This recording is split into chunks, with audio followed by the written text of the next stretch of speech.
तीव्र रूप से अब आंदोलन स्टार्ट करेंगे, क्योंकि वो जनता का पैसा था।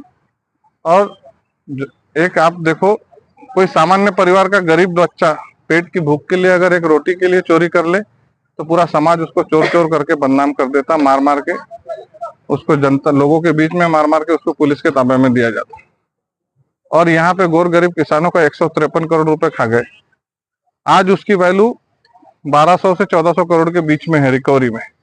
उस समय जिस गरीब आदमी का 5000 रुपए बैंक में रहा होगा, वो आज उसकी वैल्यू 80,000 रुपए हो गई। 24 साल में उस समय के बुजुर्ग लोगों ने जो भी पैसा किसानों ने बैंकों में रखा होगा, वो आज उनके परिवार या उनके परिवार के अभी के उनके वारसदार वो 5000 रुपए की कीमत भूल चुके। आज जब उनको पता चलेगा कि मेरे 5000 के 80,000 हो गए, मेरे 10,000 के 1,60,000 रुपए हो गए, तब वो सारा जन आक्रोश गांव गांव के ब्रांच में जब पता चलेगा कि गांव निहाय किसके किसके कितने पैसे थे और आज की उसकी वैल्यू जब उसको समझेंगी, तब जनता का तीव्र रोष जो रहेगा वो आपको समझ में आएगा। देखो, बीजेपी ने कहा था उनको बैंक के पैसे का घोटाला करो करके, कहा था क्या? वो खुद पढ़े लिखे थे, सक्षम थे। एक छत्र कांग्रेस का राज था उस समय, कांग्रेस के ही मुख्यमंत्री थे, कांग्रेस की सरकार थी, इनका राजकारण में जिले में दबदबा था। ये तब आमदार भी बन चुके थे और बाद में चुनाव हारने के बाद ये बैंक के अध्यक्ष थे। मेरे अनुमान से 99-2000 के आसपास से घोटाला हुआ और 2002 में इस पे गुना दाखिल हुआ। माननीय देवेंद्र जी फडणवीस साहब 92 से 97 तक 99 तक यही थे, नगर सेवक थे। वो तो कभी भविष्य में सोचे ही नहीं होंगे कि मैं इस राज्य का मुख्यमंत्री बनूंगा या आमदार बनूंगा। वो महापौर बने, फिर वो 2004 के बाद आमदार बने। तो ये जो घोटाला हुआ ये 2000 के आसपास में हो चुका था, है ना। तब देवेंद्र जी का इस राज्य के राजकारण से कोई लेना देना नहीं था।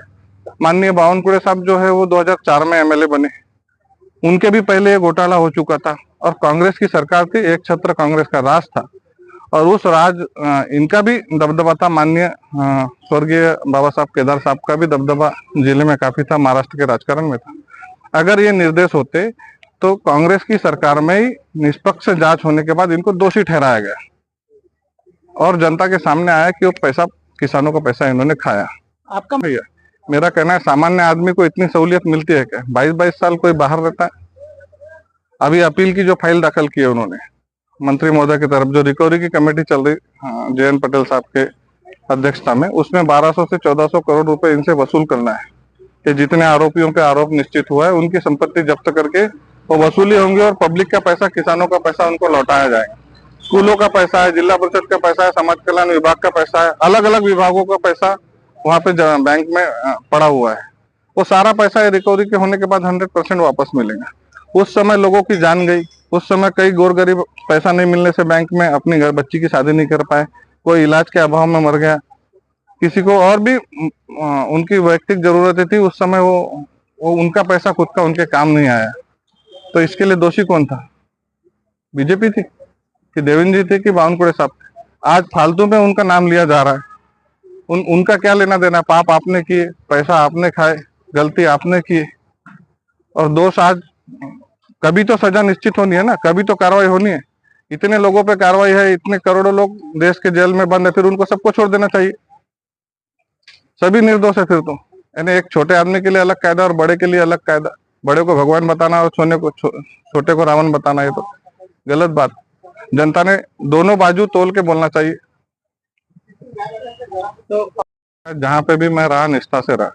आज मैं जिस पार्टी में प्रवेश लिया हूँ वो इनके तकलीफ से मुझे, मेरी यानी पुरानी पार्टी छोड़ के मुझे जाना पड़ा। मुझे किसी भी नेताओं से या किसी से द्वेष नहीं है, किसी से खेद नहीं है, मगर एक नेता का जो वैयक्तिक राजकारण द्वेष के चलते इन्होंने हमारे साथ किया, बार बार हमको फंसाने का, सताने का प्रयास किया गया, इसलिए हमने इनसे दुखी होकर पार्टी छोड़े। और जिस पार्टी में आज बहुत अच्छे नेता मिले हमको, दो जनता का काम, मैसेज भेजो आप और वो मैसेज का रिप्लाई आपको आता है, मैसेज पे काम करने वाला नेता मिला।